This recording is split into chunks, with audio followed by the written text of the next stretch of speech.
오늘 본문은 사도 바울의 마지막 고별 설교입니다.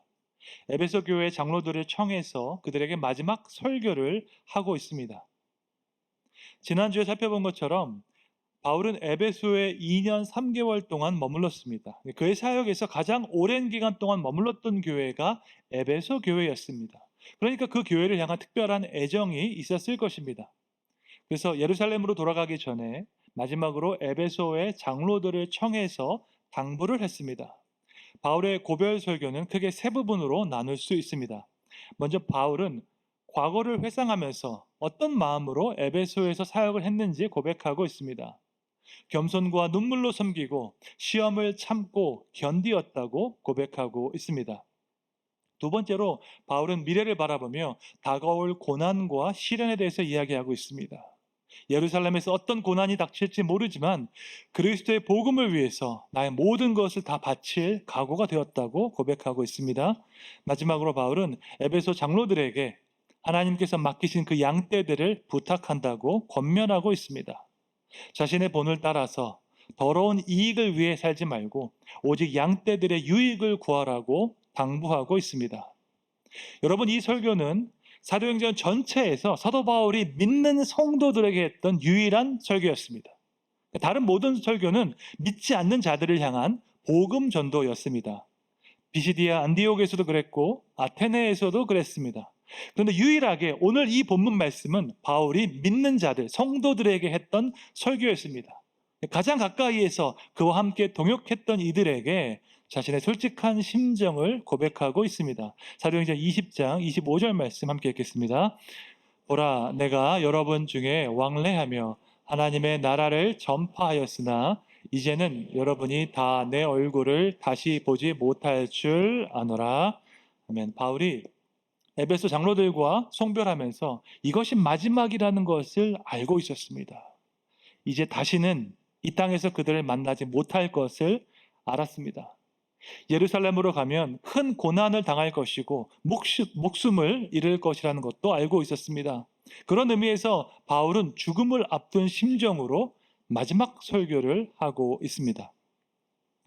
여러분은 죽음에 대해서 어떻게 생각하십니까? 여러분은 죽음을 염두에 두며 살고 계십니까? 아니면 죽음은 먼 훗날의 일이라고 생각하시면서 나와 아무 상관없다고 생각하십니까? 많은 경우에 사람들은 죽음에 대해서 생각하지 않습니다. 아니, 지금 당장 먹고 살 걱정도 많은데 죽음에 대해서 생각할 겨를이 없는 것이지요. 아주 먼 훗날의 이야기처럼 생각하며 살다가 어느 날 갑자기 죽음의 그림자가 다가오는 것을 느낄 때가 있습니다. 큰 사고가 나거나 아니면 어떤 질병에 걸릴 때가 있습니다. 전혀 예상하지 못했던 순간에 죽음의 그림자가 다가오면 우리는 당혹하게 되고 또한 절망하게 됩니다. 아니, 그동안 나는 도대체 무엇을 위해 살았나라는 그 질문을 그제서야 하기 때문입니다. 내가 그토록 추구했던 것들, 내가 그토록 원했던 것들이 이 죽음 앞에서 어떤 의미가 있는지 한 번도 생각해 본 적이 없기 때문입니다. 바울은 그의 고별 설교에서 힌트를 주고 있습니다. 그는 마지막 순간을 항상 염두에 두며 인생을 살아갔습니다. 자신의 시간이 제한되어 있다는 것을 기억하면서 죽음 이후에도 가치 있는 일을 위해서 살아갔습니다. 사실 인생의 마지막을 앞둔 바울의 심정을 가장 잘 표현한 성경 구절이 있습니다. 디모데 후서 4장 7절 8절 말씀입니다. 함께 읽겠습니다. 나는 선한 싸움을 싸우고 나의 달려갈 길을 마치고 믿음을 지켰으니 이제 후로는 나를 위하여 의의 면류관이 예비되었으므로 주 곧 의로우신 재판장이 그날에 내게 주실 것이며 내게만 아니라 주의 나타나심을 사모하는 모든 자에게도니라. 아멘. 바울이 마지막까지 선한 싸움을 싸우고 믿음을 지킬 수 있었던 원동력이 있었습니다. 그것은 공의로우신 재판장 하나님을 기억하는 믿음이었습니다. 바울은 인생의 마지막 순간에 하나님을 만나게 될 것이라는 것을 사모하는 믿음으로 그에게 주어진 경주를 완주할 수 있었습니다. 미국의 신학자 스탠리 하워스는 이렇게 말했습니다. 윤리란 텔로스, 그리스어로 종결, 끝, 목적을 뜻합니다. 곧 끝과 상관관계를 지닌다. 사람이 세상의 끝을 어떻게 보는가에 따라, 즉 끝을 세상의 마지막 숨이라는 의미가 아니라 목적, 목표, 결과라는 의미로 보는가의 여부에 따라 세상은 전적으로 달라진다라고 이야기를 했습니다. 쉽게 말하면 마지막을 어떻게 보는지가 옳고 그름의 기준, 윤리를 결정한다는 것입니다. 눈에 보이는 이 세상의 끝이라고 믿으면 그냥 이 세상을 즐기다가 가면 됩니다. 하지만 영원한 세상이 있고 마지막 순간에 재판장 되신 하나님을 만난다고 믿으면 눈에 보이는 것을 위해서 살아가지 않게 됩니다. 여러분, 성경의 윤리 기준과 세상의 윤리 기준은 완전히 다릅니다. 왜냐하면 성경이 생각하는 종말과 세상이 바라보는 종말이 완전히 다르기 때문입니다. 예수님께서 하나님 나라에 대해서 말씀하실 때 언제나 종말론적으로 말씀하셨습니다. 그러니까 다가올 하나님의 나라, 완성될 하나님의 나라가 어떤 모습인지 말씀하셨습니다. 그리고 그 모습이 지금 우리에게 옳고 그름의 기준이 됩니다. 예수님 말씀 중에 많은 사람들이 좋아하는 구절이 있습니다. 심지어 불신자들도 좋아하는 구절이 있는데 마태복음 25장 40절 말씀입니다. 너희가 여기 내 형제 중에 지극히 작은 자에게 한 것이 곧 나에게 한 것이니라 라는 말씀입니다. 얼마나 은혜로운 말씀입니까? 우리 주변에 작고 소외된 자들에게 한 것이 곧 예수님에게 한 것이라니 얼마나 감동이 됩니까? 여러분, 이 말씀 한 구절만으로도 우리가 구제에 힘써야 하는 충분한 이유가 됩니다. 그런데 이 구절 자체보다 더 중요한 것이 있습니다. 이 구절이 어떠한 문맥에서 주어졌는가 하는 것입니다. 여러분, 이 구절은 예수님의 재림에 대한 문맥에서 주어졌습니다. 이 구절이 포함된 그 단락이 시작되는 말씀은 다음과 같습니다. 마태복음 25장 31절 32절 함께 읽겠습니다. 인자가 자기 영광으로 모든 천사와 함께 올 때 자기 영광의 보좌에 앉으리니 모든 민족을 그 앞에 모으고 각각 구분하기를 목자가 양과 염소를 구분하는 것 같이 하여. 그러니까 지극히 작은 자에게 한 것이 곧 예수님께 한 것이라는 그 말씀은 예수님의 재림을 믿을 때에만 의미가 있습니다. 그런데 문제는 자유주의 신학을 따르는 사람들은 예수님의 육체적 재림을 믿지 않습니다. 그러면서도 작고 소외된 자들을 향한 이 실천, 이 긍휼을 강조합니다. 하지만 이것은 성경을 자기 마음대로 취사 선택하는 것이지요. 예수님의 재림은 중요하게 생각하지 않고 작고 소외된 자를 돌보라는 이 말씀만 내가 선택하는 것은 옳지 않습니다. 여러분, 우리가 작은 자들을 섬기면서도 낙담하지 않을 수 있는 이유는 무엇일까요? 그것은 예수님의 재림을 믿기 때문입니다. 공의로운 재판장께서 오셔서 우리의 모든 수고와 섬김을 다 기억하실 것이기 때문입니다. 이와 같이 마지막을 어떻게 보는지가 지금 우리에게 옳고 그름의 기준, 윤리의 기준을 제공합니다. 그러면 여러분은 여러분의 인생의 마지막을 어떻게 보고 계십니까? 여러분은 공의로우신 재판장 앞에 설 날을 기억하며 살고 계십니까? 아니면 지금 당장 눈앞에 있는 그 이익을 추구하며 오늘만을 위해서 살아가고 계십니까? 바울은 고별설교에서 자신의 마지막을 언급하고 있습니다.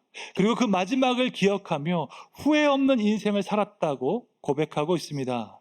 여러분도 바울과 같이 인생의 마지막 날을 기억하면서 하나님 앞에서 복되고 아름다운 인생 살아가시기를 주님의 이름으로 축원합니다.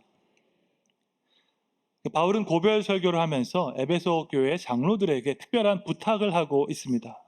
그것은 하나님께서 맡기신 그 양떼들을 사랑으로 돌보고 지키라는 당부입니다. 사도행전 20장 28절 말씀 함께 읽겠습니다. 여러분은 자기를 위하여 또는 온 양떼를 위하여 삼가라. 성령이 그들 가운데 여러분을 감독자로 삼고 하나님이 자기 피로 사신 교회를 보살피게 하셨느니라. 이 구절에서 에베소 교회 장로들에게 내려지는 그 명령은 삼가라라는 단어입니다. 삼가라라는 말이 사실 한글로 잘 마음에 와닿지 않는데 영어로 보니까 keep watch 아니면 be on guard라고 되어 있습니다. keep watch는 밤새 지켜보는 것이고 be on guard 하면은 경계 근무를 서는 것입니다. 그러니까 간병인이 환자를 밤새 지켜보는 것처럼 군인이 경계 근무를 서는 것처럼 양들을 지키고 돌보라는 당부입니다. 이것이 바로 교회 중직들과 리더들에게 맡겨주신 하나님의 명령입니다. 교회 리더들이 감당해야 하는 아주 중요한 일은 우리 가운데 있는 연약한 자들을 돌보고 지키는 것입니다. 믿음이 연약한 자들이 진리 가운데 거할 수 있도록 돌보는 것이 바로 리더들에게 주어진 사명입니다. 여러분, 이 일은 담임 목사 혼자서 할 수 있는 일이 아닙니다. 물론 제가 최선을 다해서 주일 설교를 준비하지만 주일 설교 한편으로 모든 문제가 다 해결되지 않습니다. 신앙생활에 복잡한 문제를 만날 때 먼저 든 자들이, 특별히 중직들이 교회를 돌보고 지켜야 합니다. 교회 일은 목사님이 다 알아서 할 거야 라는 생각은 옳지 않습니다. 한두 사람에 의해서 교회가 좌지우지 되는 것은 바람직하지 않습니다. 성숙한 리더들, 헌신된 리더들이 한 팀이 되어서 교회를 섬겨야 하는 것입니다. 여러분, 우리 교회는 한 사람의 카리스마, 한 사람의 리더십에 의존하지 않습니다. 한 사람이 비전을 제시하면 나머지가 따라가는 그런 수직적인 구조가 아닙니다. 우리 교회는 담임 목사와 장로님들이 한 팀을 이루어서 사역을 섬기고 있습니다. 하나님께서 맡기신 그 양떼들을 섬기기 위해서, 그들을 말씀 가운데 잘 양육하기 위해서 모든 직분자들이 함께 헌신해야 할 줄로 믿습니다. 이것이 바로 에베소 장로들을 향한 사도 바울의 마지막 권면이었습니다. 주님께서 자기 피로 사신 교회를 지키라는 그 사명을 주었습니다. 그럼 우리가 어떻게 교회를 지킬 수 있을까요? 본문 32절에 나와 있습니다. 함께 읽겠습니다. 지금 내가 여러분을 주와 및 그 은혜의 말씀에 부탁하노니 그 말씀이 여러분을 능히 든든히 세우사 거룩하게 하심을 입은 모든 자 가운데 기업이 있게 하시리라. 아멘. 여러분, 우리가 물리적인 힘으로 교회를 지키지 않습니다. 우리가 돈의 힘으로 교회를 지키지 않습니다. 우리는 하나님의 말씀으로 교회를 지킵니다. 그 말씀이 우리를 든든하게 세우고 또한 우리를 거룩하게 하기 때문입니다. 오늘 본문에 보면 바울이 경고하는 사나운 이리가 나오는데 그것은 거짓 교사를 뜻합니다. 초대교회에 보면 여러 종류의 거짓 교사들이 나타나서 교회를 혼란스럽게 했습니다. 그들은 하나님의 말씀이 아니라 자기 말, 자기 철학을 앞세웠습니다. 그리고 자기를 따라오라고 유혹했습니다. 여러분, 지금도 거짓 교사가 있고 참된 교사가 있습니다. 이 둘을 잘 분별하셔야 됩니다. 유튜브에 가면 온갖 설교들이 많이 있는데 그 중에는 신학적으로 위험한 설교도 있습니다. 신사도 운동과 같이 마지막 때를 강조하면서 마치 자기가 특별한 은사를 받은 선지자인 것처럼 말하는 사람도 있습니다. 이런 사람 정말로 조심해야 합니다. 거짓 교사와 참된 교사를 구별하는 그 기준은 사실 아주 간단합니다. 예수님을 증거하고 예수님의 말씀을 신실하게 증거하는 사람은 참된 교사입니다. 반대로 자신을 내세우고 자기의 철학을 증거하는 사람은 거짓 교사입니다. 이렇게 기준이 분명한데도 우리가 헷갈리는 경우가 있습니다. 사람들은 뭔가 화려한 언변술, 뭔가 확신 있게 말하는 그런 스타일에 이끌리기 때문입니다. 하지만 눈에 보이는 확신, 화려한 언변술에 여러분 넘어가지 마십시오. 차라리 눈을 감고 그 말을 잘 들어보십시오. 지금 이 사람이 예수님의 말씀을 증거하고 예수님을 따르자고 말하고 있는지 아니면 자기 말을 증거하고 자기를 따라오라고 하고 있는지 분별하면 되는 것입니다. 진짜 교사는 예수님의 말씀을 전하는 말씀의 종입니다. 저는 우리 교회 모든 직분자들이 말씀의 종이 되시기를 축원합니다. 우리는 자기 생각, 자기 철학대로 사역하지 않습니다. 우리는 철저하게 예수님의 말씀에 순종하며 사역을 섬깁니다. 그런 의미에서 이 세상에서 절대로 공존할 수 없는 두 가지가 있습니다. 그것은 믿음이 좋은 것과 고집이 센 것입니다. 여러분, 이 두 가지는 공존할 수 없습니다. 가끔 보면 교회에서 아주 믿음이 좋으신데 고집이 센 경우가 있죠. 근데 그런 경우가 있다면 그 사람의 믿음이 정말로 좋은 믿음인지 돌아보아야 합니다. 정말로 믿음이 좋은 사람은 열심히 맞는 사람이 아니라 예수님께 순종하는 사람입니다. 자기를 비워 종의 형체를 가지고 예수님을 닮아가는 사람이 그 사람의 믿음이 좋은 사람입니다. 그런 사람은 절대로 고집이 세지 않습니다. 그러므로 믿음이 좋은 것과 고집이 센 것은 공존할 수 없습니다. 또한 우리가 말씀을 가르치기 위해서는 다른 사람의 본이 되어야 합니다. 여러분, 실제로 행동은 하지 않으면서 말만 번지르르게 하는 것 아무런 능력이 없습니다. 베드로전서 5장 2절 3절에 나와 있습니다. 함께 읽겠습니다. 너희 중에 있는 하나님의 양무리를 쥐되 억지로 하지 말고 하나님의 뜻을 따라 자원함으로 하며 더러운 이득을 위하여 하지 말고 기꺼이 하며 맡은 자들에게 주장하는 자세를 하지 말고 양무리의 본이 되라. 아멘. 하나님께서 맡기신 자들을 섬기기 위해서 우리는 주장하는 자세를 내려놓고 양무리의 본이 되어야 합니다. 왜냐하면 사람들이 우리의 말만 듣는 것이 아니라 실제 우리의 삶을 지켜보기 때문입니다. 프랑스 국가대표 축구선수 중에 우스만 덴벨레라는 선수가 있습니다. 그 선수의 부모는 서아프리카 말리와 모리타니아 출신입니다. 유럽에 이민을 온 거죠. 유럽에 살고 있는 아프리카 이주자들이 얼마나 힘들게 사는지 모릅니다. 의사나 교수 같은 전문직이 아닌 이상 유럽에서 생활하는 것 아주 어려운 일입니다. 그 선수가 어렸을 때 부모님께서 얼마나 고생하시며 사는지 다 지켜보았다고 합니다. 아프리카 사람이니까 유럽이 얼마나 춥겠어요. 그 추운 겨울에도 밖에 나가서 열심히 일하시면서 가족을 부양하시는 모습을 보았다고 합니다. 부모님의 근면 성실함이 그 자녀에게 큰 도전이 되었습니다. 덴벨레는 내가 제일 잘할 수 있는 일을 찾아서 최선을 다하기로 했습니다. 그에게는 축구가 그런 일이었습니다. 파리에서 100km 떨어진 에브로에라는 소도시에서 자란 그는 죽기 살기로 운동을 했다고 합니다. 그 결과 만 19세의 나이로 프랑스 국가대표팀에 뽑히게 되었습니다. 한 인터뷰에서 말하기를 그에게 가장 큰 동기부여는 부모님의 성실함이었다고 고백했습니다. 세상에서 가장 강력한 가르침은 본을 보여주는 것입니다.